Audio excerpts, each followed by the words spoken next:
Un jour, on parlait avec des amis, et puis Elodie, enfin, des amis me disent « Tiens, qu'est-ce qu'on pourrait faire si on gagnait au loto ?» Souvent, on dit ça comme ça dans des repas, voilà. Et puis on était une dizaine, et « Tiens, Laurent, qu'est-ce que... » Moi, je construirais des déchets.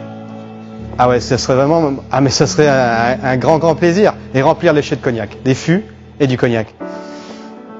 J'adore ça, voilà.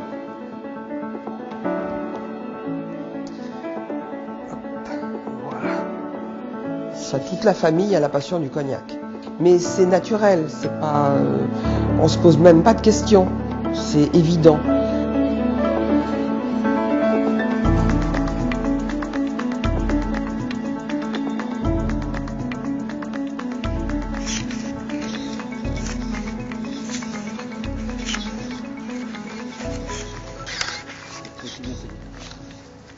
Quand on taille, on prépare des crochets pour pouvoir tailler l'année suivante. Donc c'est une période très importante pour la vigne.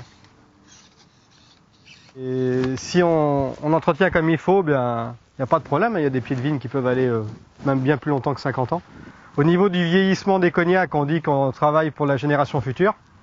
Mais en fait, dans tout notre métier, c'est du long terme. C'est le principe. Hop.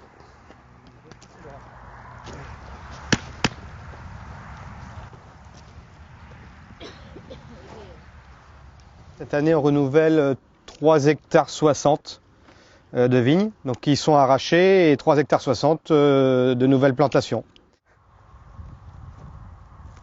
Ça va pousser cette année. L'année prochaine, deuxième feuille. Il va commencer à y avoir quelques raisins troisième feuille, et c'est la 4e feuille, donc la 3e année, où on va pouvoir faire une récolte. Et puis l'année d'après, où là vraiment on va faire une récolte normale.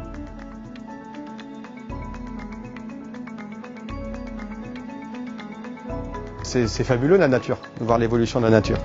Dès que je sortais de l'école, il fallait que je revienne ici, pour monter sur la machine, ou être au chai. Tous les soirs j'étais là. Tous les week-ends, le mercredi. Voilà, c'est l'optimum là, c'est la semaine de l'optimum là. L'acidité est encore bonne, c'est vraiment impeccable.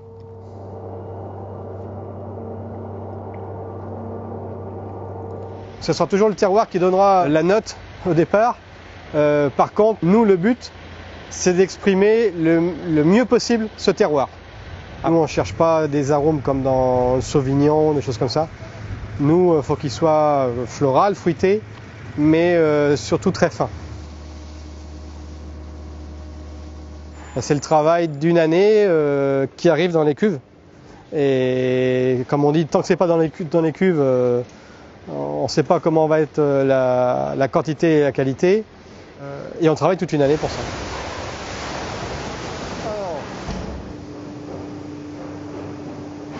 Bien là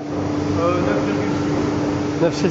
C'est parfait pour un vin de distillation, c'est top.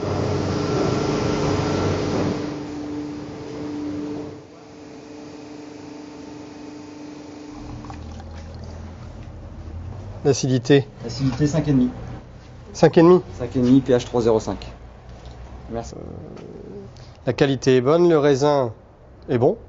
On n'a pas aucun problème pas de pourriture. De pourri. Complètement, on est même sur des vins clairs, donc plutôt limpides, donc c'est quand même plutôt bien parti. Là. Ouais. Ouais. D'accord.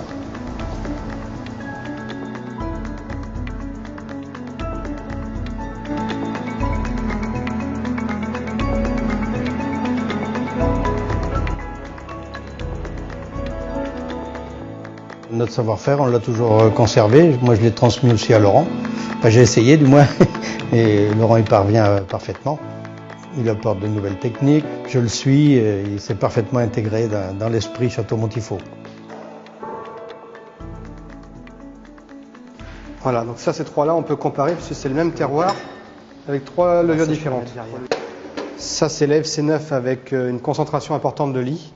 C'est long, c'est tout en longueur, c'est progressif. Donc ça, on la met à part. Ah, c'est bien ça, c'est intéressant. Ouais. On fait des expériences, des essais, au niveau de la distillation, au niveau de la vinification. Et on se dit, on va oublier ce cognac dans le coin du chai de vieillissement, dans tel type de fût. Et on verra ce que les générations futures pourront faire avec ça. Elles seront peut-être contentes de trouver ce que nous, on trouve de mes grands-parents, de mes arrière-grands-parents.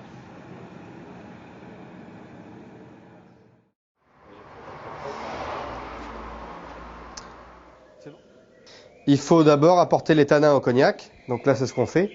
Et suivant les tonneliers, suivant la qualité des fûts, on aura tel ou tel type d'eau de vie.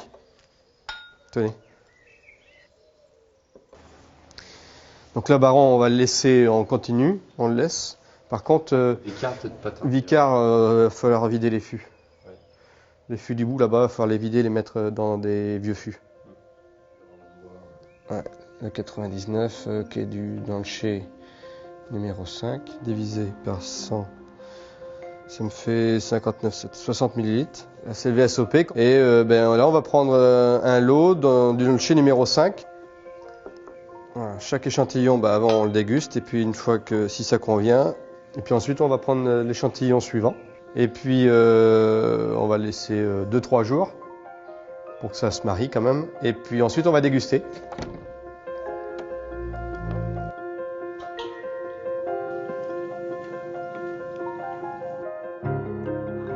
Ici. Donc là c'est pour le VSOP Saint-Lamy, celui-là. C'est la deuxième dégustation après. Le caractère très fort au niveau olfactif, ça c'est une caractéristique.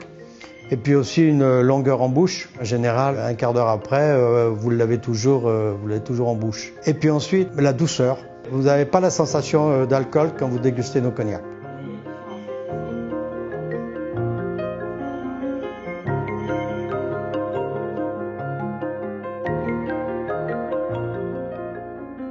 Quand les assemblages sont faits, on va faire vieillir l'assemblage minimum 1 an.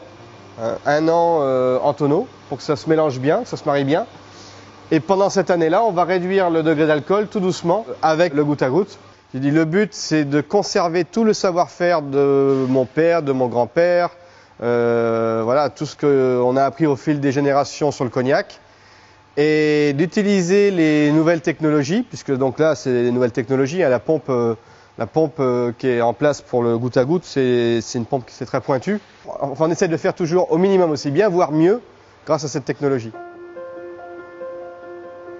Sayam, combien vous voulez envoyer de VSOP à la mise en bouteille? 2h30? Donc je le programme sur 2h30. Ok. Ouais, elle est déjà dans la citerne là-bas. Ok. Bon, ça marche. Quand je vois comment ça avance, on n'aurait jamais pu faire ce qu'on a fait sans ces équipes-là. On a des équipes qui sont, extra quoi. Je veux dire, j'adore travailler avec eux. On a réussi à trouver les bonnes personnes au bon poste. Et sans eux, aujourd'hui, il n'y aurait pas de Château Montifaux non plus. Donc, si on veut que ça tourne, il faut qu'on marche tous main dans la main. Laurent et moi, oui, mais avec notre équipe derrière, ça c'est sûr.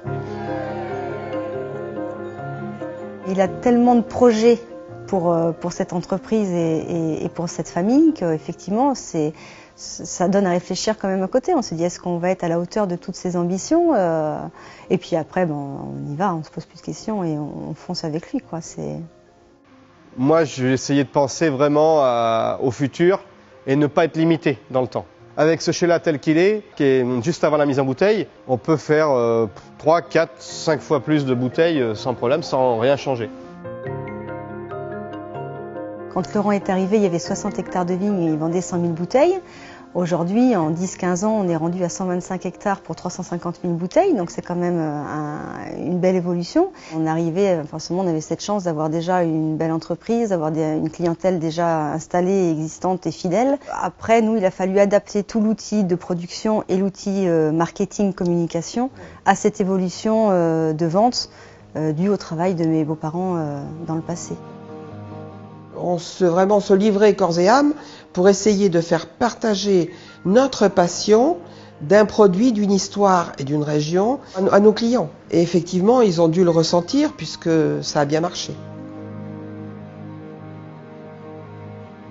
Dans 100 ans, comment je vois Château Montifaux, j'espère que ça aura perduré, que tout ce qu'on a mis en place avec les parents, grands-parents, arrière-grands-parents, etc. Sera toujours ici. Alors forcément, il y aura eu des changements. Mais si de là-haut je pouvais voir plus de chais, plus de cognac, alors vraiment je serais le plus heureux des hommes. Ou je sais pas, je prendrais un petit peu de part des anges. Et puis voilà.